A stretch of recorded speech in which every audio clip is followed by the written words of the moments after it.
السلام علیکم، نظر چوہان آج کے ویلاگ کے ساتھ حاضر۔ آج میں وکلا گردی پر پھر بات کروں گا۔ میں نے پہلے بھی کچھ ویلاگس کیے ہیں، آج میں معاملے کو پھر دوبارہ اس لیے اٹھا رہا ہوں کہ پاکستان میں پنجاب میں آج ہڑتال کی گئی، بار کونسلز نے وہ تالے لگا دیے عدالتوں کو۔ یہ دراصل ججوں کے پالے ہوئے کتے ہیں۔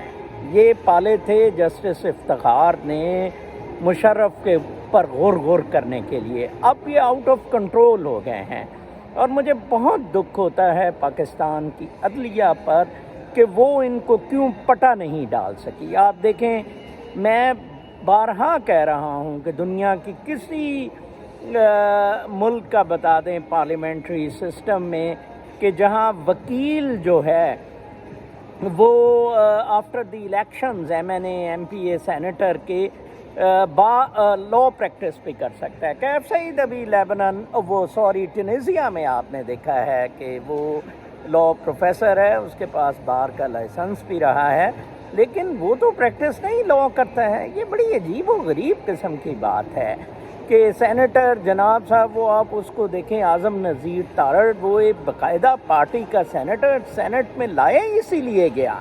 وہ عدالتوں کو ڈراتا ہے، دھمکاتا ہے، بدماشیاں کرتا ہے، بہت دکھ ہوتا ہے۔ جیسے فواد ڈبو کا بھائی آج وہ فیصل ایڈیشنل ایڈوکیٹ جنرل نے ریزائن کیا۔ یہ ساری غنڈہ گردی، بدماشی عدلیہ کی مچائی ہوئی ہے۔ عدلیہ آپ دیکھیں کہ 4 سال سے ایڈ انٹرم انجنکشنز ہیں جو میں نے چیف جسٹس کے نوٹس میں لایا ہوں۔ کیوں ہیں؟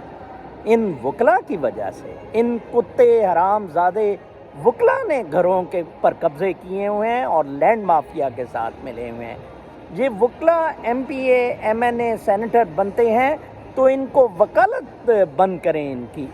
ایک طرف 2-3 سال پہلے اعظم نذیر تارڑ کہتا ہے جی کہ وہ سینیورٹی سپریم کورٹ کے لیے ضروری نہیں، آپ نیچے سے بھی لا سکتے ہیں جج، اور بعد میں کہتا ہے کہ جناب صاحب نہیں یہ تو جی آج کہہ رہا ہے کہ جی بڑی ضروری ہے۔ مجھے یاد ہے وہی افتخار جس نے جہاد ٹرسٹ میں یہ فیصلہ ہوا تھا، اسی جسٹس افتخار کے زمانے میں ثاقب نثار اور کھوسا دونوں کو ایک ہی دن سپریم کورٹ میں لایا گیا تھا۔ ثاقب نثار اس لیے سینئر ہو گیا تھا، وہ کھوسا سے عمر میں سینئر تھا۔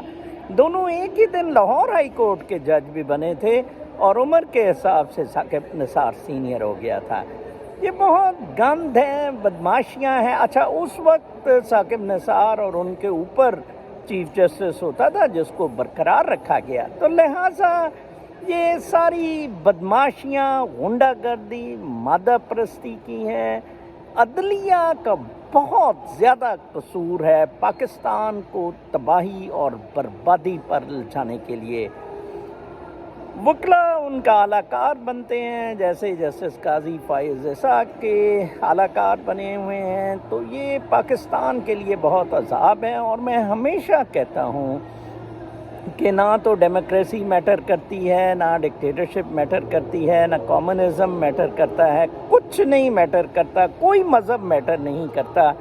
صرف اور صرف 3 چیزیں میٹر کرتی ہیں: عوام کو انصاف کی فراہمی، ان عوام کو level playing field for their growth and businesses, اور تیسرا ان کے ویلفیئر کے لیے اقدام اٹھانا۔ ادھر ان کی ویلفیئر کیا ہونی، E11 بڑا پوش سیکٹر ہے اسلام آباد، پاکستان کے اسلام آباد میں، وہ آج ڈوبا پڑا ہے، گاڑیاں تیر رہی ہیں، تو اس ملک کا کچھ نہیں ہو سکتا ہے۔ ایک دوسرے پہ بلیم گیم اس لیے کھیلی جا رہی ہے کہ ہر کوئی پیسے بنانے کے مادہ پرستی کے چکر میں ہے، کسی ایک شخص کو پرواہ نہیں ملک کو ٹھیک کرنے کی۔ آج خیر اسٹیبلشمنٹ اور چیف جسٹس نے اپنی منوا لی، وہ 4 نمبر پہ جو سندھ ہائی کورٹ میں جج تھے ان کو سپریم کورٹ میں انٹری مل گئی، اور بلوچستان کا چیف جسٹس بھی سپریم کورٹ آ گیا۔ لیکن یہ وکلا گردی، وکلا کی بدماشی، وکلا کا کت پنا ختم کرنے کی کسی میں نہ ہمت ہے، نہ ارادہ ہے، اور یہ عوام کے لیے ایک مصیبت ہمیشہ کے لیے بنائے رہیں گے۔ اپنا بہت خیال رکھیں، اللہ نے